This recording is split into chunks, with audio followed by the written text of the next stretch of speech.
আমার পিচ্ছি ননদের আমার একটা কদবেল এনে দিল যে ভাবি না ওইটা মাখিয়ে খাও।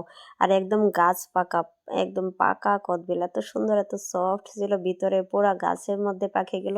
আর গাছ পাকা কদবেল খেতেই আমার ভালো লাগে। এমনিতে নর্মালি আমার কদবেল টক জাতীয় জিনিসই তেমন ভালো লাগে না, কিন্তু এই কদবেলটা এত সুন্দর গ্রান ছিল। আর একদম পাকা, তো খুবই ভালো লাগলো দেখে। তো ভাবলাম যে ঠিক আছে এটা মাখিয়ে খাই।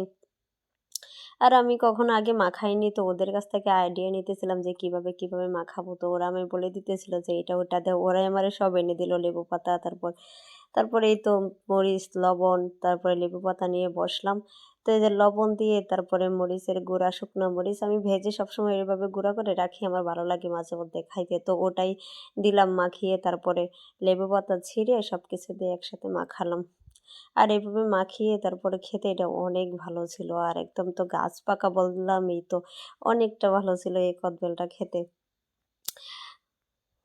স্কুল লাইফে থাকতে আমরা বান্ধবীরা মিলে স্কুলে প্রচুর টক খেতাম, জলপাই, তারপর তেঁতুল কিনে খাইতাম টিফিন টাইমে। কিন্তু এখন আমার টক জিনিস ভালো লাগে না। তো অনেকদিন পরে অনেকটাই টক খেলাম, খুব ভালো লাগলো।